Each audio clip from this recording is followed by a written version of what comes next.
Welcome into this edition of the TriState Report. I'm Shelley Till. This is a special report brought to you to talk about the impact and the response of COVID-19 in the Dubuque land area and beyond.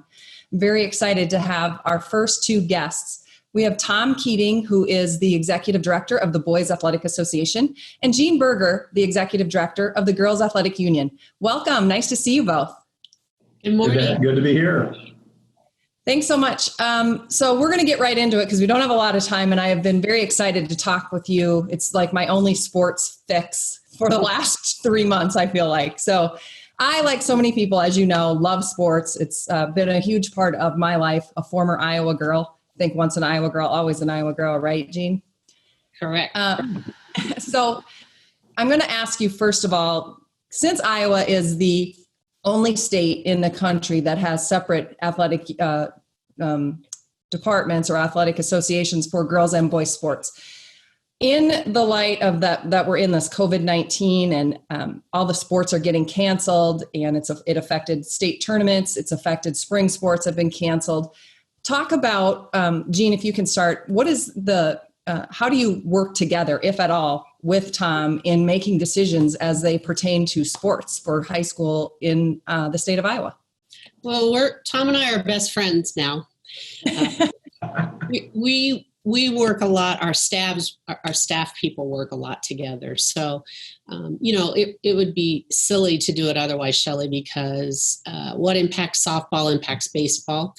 And I think that's pretty much the way we operate anyway. We have a few differences, but on real important things, we're in step, and we'll be on step with summer sports. Mm-hmm. And Tom, I'll go to you to expand upon that. Excuse me. What besides working with Jean and the girls union, who else are you kind of drawing from to make these decisions? I know I heard the governor the other day, someone had asked her if she'd been in contact, and she basically said no, hasn't really had any impact on that. So I'm just curious who else you're kind of bringing into the loop of how are you determining the next steps in terms of, let's just talk about baseball and softball. Sure. You bet. And I think the important thing is to try to figure out who do we need to get information from, because quite honestly, we're getting input, right, Jean? Every day we get we get people that share their thoughts with us, but who do we really need to hear from? And when the governor said that she had not been in contact with us, I think she meant directly. And the reality is there are only a few people at that crisis table. That's the way it's supposed to be.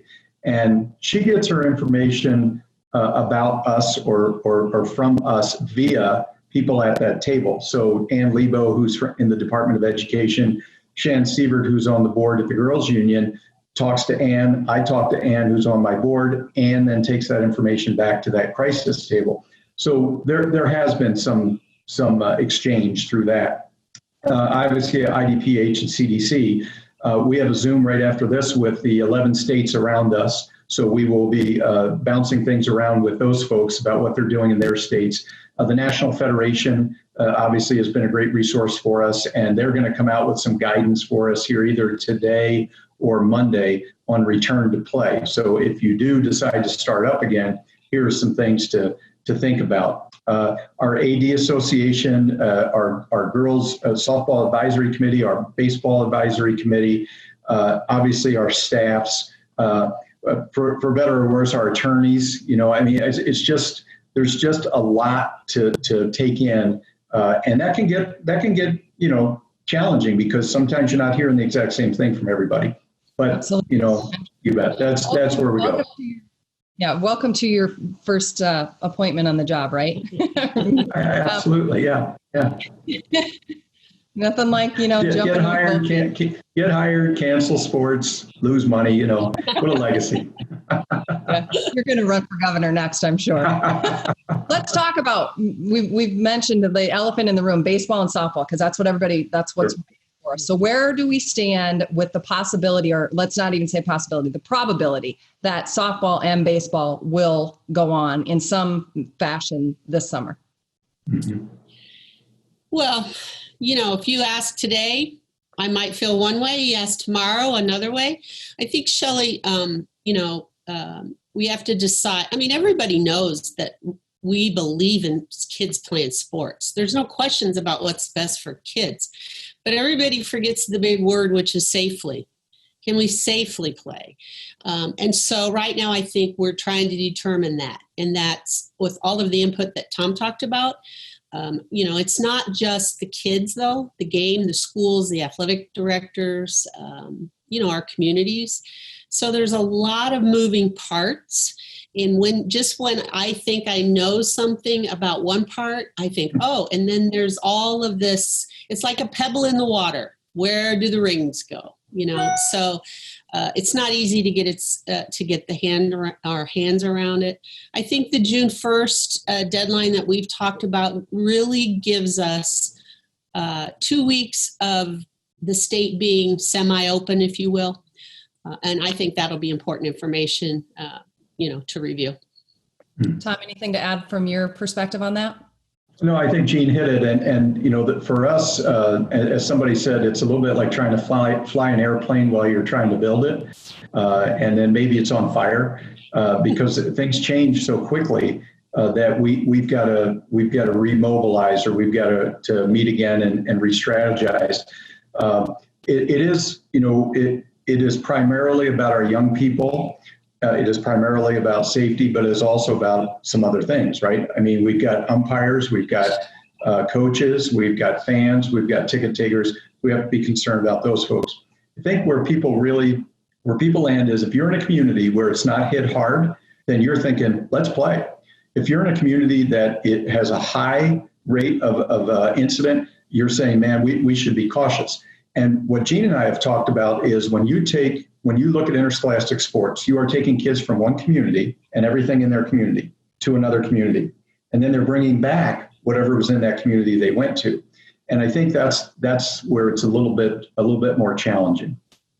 Let's jump ahead to the fall. I know you have a crystal ball, right? But there's still talk about potentially starting classes with an online learning or starting them and having to go to online learning. What does the fall look like? Have you even been able to try to put possibilities or strategies in place for fall sports? Well, I think that's a case of, it's a good example of, we have been creating plans that we don't get to implement, but we have to think of all the possibilities and develop contingency plans. And so we've developed plans for if school starts early, if it starts on time, if it starts late, if it starts on time and then shuts down. If it starts on time, takes a pause, starts up again. So all of those things our staffs are working on. And I think we'll get a lot of feedback or a lot of input today from the 11 states on that. And I think the NFHS document on return to play will help us. Jean, you mentioned June 1st, seeing how things are going in the state. Do you have set days on the calendar or potentially when you need to make these final decisions? Like, what is the last possible moment you can make a decision on the softball and baseball season? Well, our board has talked about that, Shelley, and you're going to get to a point in the summer where you're just not going to have enough time. Right now our championship for softball is scheduled for July 20th. Given that schools could be coming back or fall sports start in August, there's just so many days left. And so, I think one of the things that we've been really good at is not just saying we're done. That's really what we could have done a long time ago. It would have been easier on everybody just to say no sports. But we tried and tried and tried with summer or with spring until we had to. And I think we're just taking it a little bit at a time and trying to decide on summer. So I don't know that we have a drop down dead date when we have to decide. But certainly the longer we go, the less valuable the experience will be. You're losing kids to farming, you're losing kids to club teams, you're losing kids to jobs, coaches are leaving. There will become a time when we have to. Tom, this last question is, I'm going to gear this towards you because I know your background in coaching and you're very much into the psychological side of the game, the mental game. Let's talk about, really, I've been working with a lot of athletes at the college level, high school level, speaking about the emotional and mental impact this is having on them. They're not used to, Athletes are used to routine, and they're used to competing and being out and working out, and they can't do any of that right now. So what do you say to them or are there plans to address the impact that this has? There's an infection out there, but this is an affect on them mentally. You bet. Absolutely. And, we've encouraged coaches to stay in touch with their athletes, whether they're in season or out of season. That's just, that's the most fundamental level is human interaction. How you doing? How's it going? But we know, just like our organizations are built to run athletic programs, athletes are built to train, to be involved, to be busy, and coaches are built for that. So we have provided some resources for them, and we've encouraged their coaches to go out and find resources for them to stay engaged with their sport. So it's kind of twofold. There are some resources to stay mentally sharp, to stay positive in a difficult situation, but it's also important for them to stay engaged with their sport. So here's a video you might like about training for this. Here's a video of a great coach talking about this. So yeah, the short answer is we're well aware, and it's having a double impact on some kids because they depend greatly upon sports to relieve their stress in the rest of life. And now here's another stress, plus they don't have that release, and we've got to do our best to help them. Well, thank you both for being here. We could go on for another half an hour, but unfortunately our time's up. Let's hopefully we can reconnect when we're actually playing sports again. Tom and Jean, thank you for being here. I appreciate your time. Coming up next, we will take a look at the businesses that are opening in Dubuque and the effect and how they are going to prepare to open their doors for business.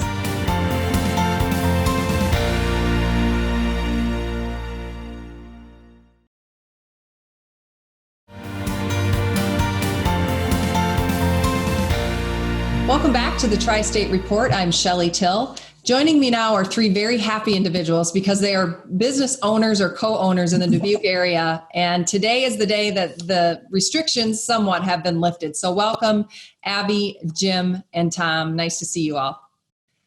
Hello. Jim, I'm going to start with you. You are the owner of Merge Performance Institute, a fitness institute. You've been shut down for a very long time. I know you've been able to do one-on-one training, but today, tell us what restrictions or what guidelines you have to follow and what services you're going to be offering.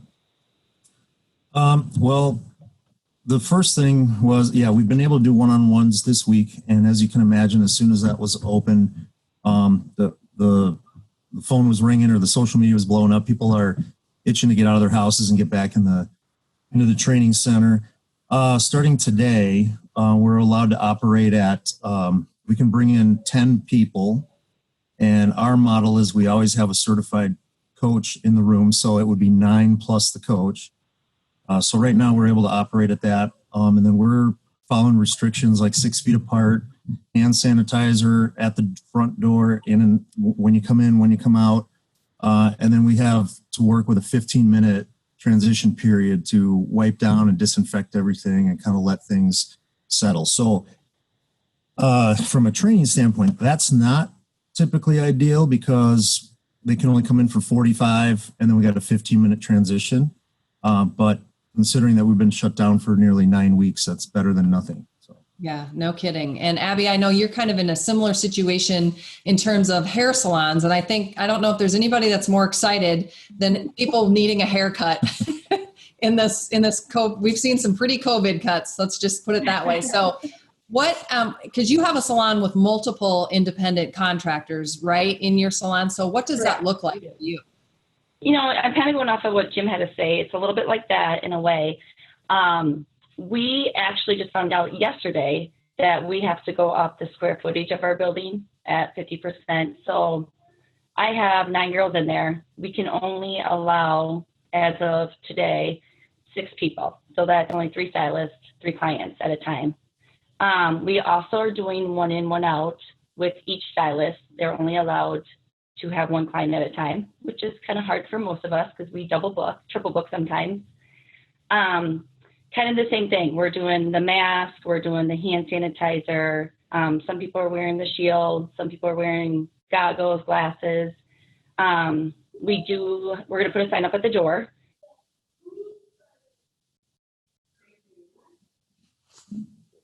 It looks like we might have some audio issues with Abby. Tom, let's jump over to you, because as the co-owner of Dimensional Brewery, you have had to get creative throughout this time and doing curbside and whatnot, but now you're able to open up with some restrictions as well. So how are things going to look different inside the brewery? Everything's going to be spaced out quite a bit. So with the social distancing of 6 feet, we've removed a lot of the tables. There'll be no seating at the bar. Our event space, since there's no events going on, so we've moved a lot of the tables from the tap room into the event space to allow them to be spread out.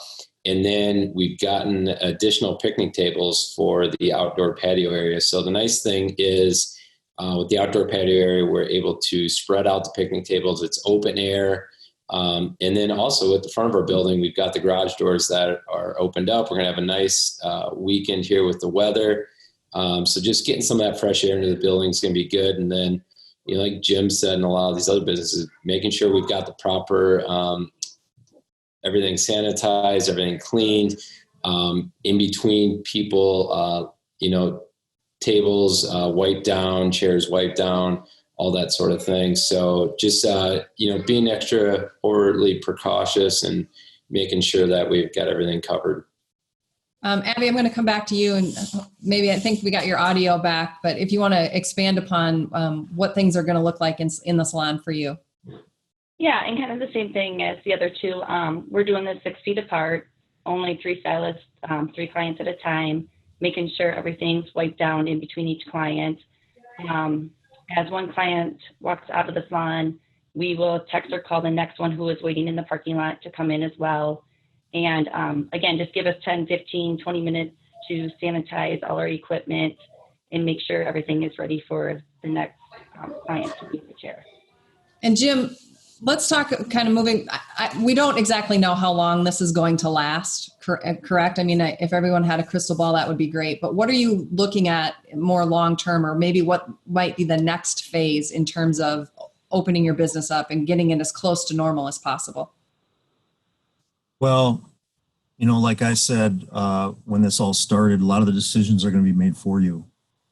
Unfortunately, whether you agree with them or not. I remember at the front end of this, it was a Tuesday, I think, or a Monday, and it was my director was, you know, the person that we have in that position. She was like, well, what should we do? And I said, well, why don't you wait 24 hours and decision's going to be made for you? And sure enough, unfortunately, it was a shutdown decision. So, you know, I think we just keep doing what we're doing, or what we're allowed to do at this point, and then whatever that next step is, right? And everybody wants to be fully operational, but until those restrictions are lifted, I think we'll just try to maximize what we can do. So we're set up, and like I said, we kind of carved out some open training sessions, which is really different from our normal model, but we're doing that just to try to accommodate some of these high school and college kids who right now there are no high school weight rooms open. There's nothing for them to come to. So that's kind of something that we want to really try to promote and market and see if we can't fill the spaces in our business with those folks needing an outlet. Abby, any idea in terms of the salon as to when you'll be able to get, I think you mentioned you have 9 stylists in there. So any ideas as to when you'll be able to have them all back at their full capacity? As of now, we do not. We're just going to take every day at a time. My staff and I did go yesterday and kind of do a set schedule between us on when we can be in there and when we can't. So I think as of right now, again, just take day by day and kind of go from there and just wait until we hear that we can open up to more. Tom, back to you with the restaurant industry. Are you requiring your employees, your servers, to wear masks? And what about patrons? Yeah, so all the employees and staff, we're doing basically a screening on them before they come in, checking temperatures, asking a few basic questions, making sure they're healthy and, you know, haven't been sick before coming to work, and requiring all the staff to wear a mask. For the patrons, we can't really have them wear a mask if they're eating food or drinking a beer. it'd be pretty difficult. But I think with them spread out in groups of 6 or less, that should, eliminate some of the things there. And for anyone that wants to answer this one, can you just briefly talk about the impact that this has had on your business? I can start with that. That it's completely shut us down. Like I said, we've been lights out literally for 9 weeks. So it's been pretty tough. And I know that, in our industry, there's been a lot of things that have gone online and that, which is great. But one of the things that we really like to pride ourselves on and focus on is personal coaching. And I think when you go to the internet, you're not, somebody's not there cueing you, correcting you, coaching you. So we didn't really explore too much of the online thing. We're going to kind of stay true to our model. But yeah, it's going to be interesting to see how we recover and how anybody in a small business is going to recover. Well, we appreciate your time, and I know that today's a busy day for you. So again, best of luck to you, and we hope that we can all patronize your businesses and everyone else in the small business industry. But thanks for everything that you're doing to keep the ball rolling here in Dubuque. Coming up next, we have Todd Dalsing from the Dubuque Regional Airport.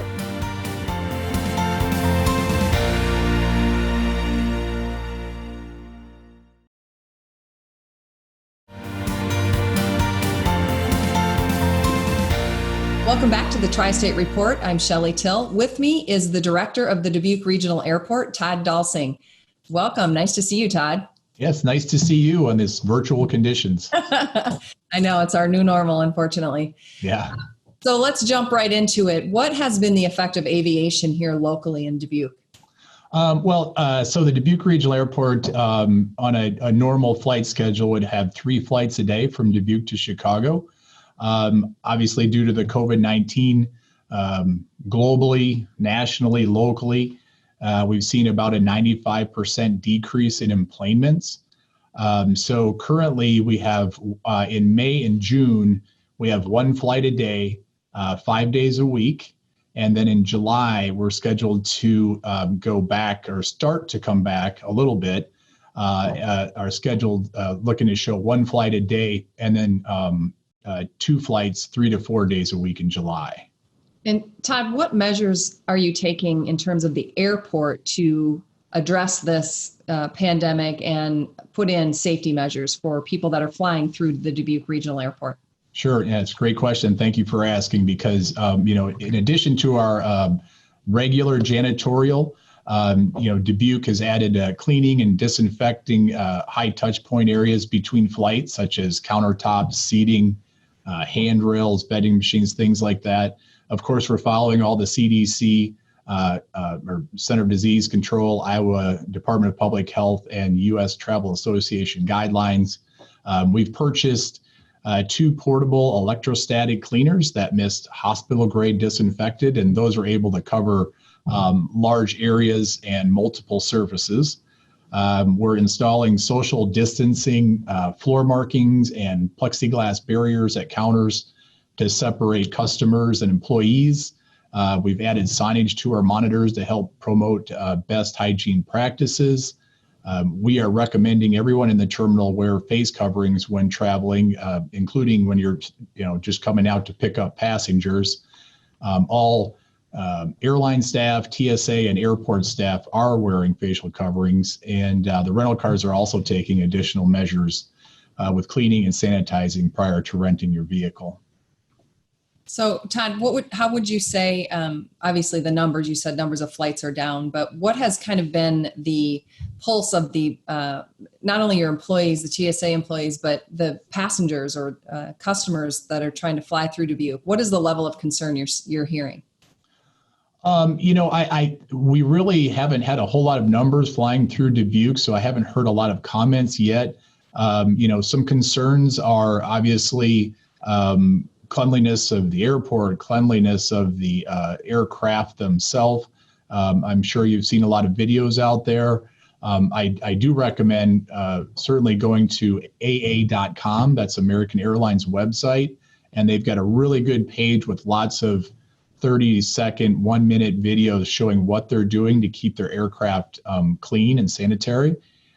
So I think, there is a little bit of that concern, I believe, from the folks that are flying or will be flying. But when they're ready to travel, we just want them to be assured that, I'll be honest, I don't think any terminal in the U.S. or the world has probably ever been this clean, since this has happened. So again, in addition to our routine janitorial, everybody, not just Dubuque, but airports across the nation have stepped up their cleaning procedures, as well as the air carriers. And you'll see that on that AA.com video if you have a few seconds to go check those out.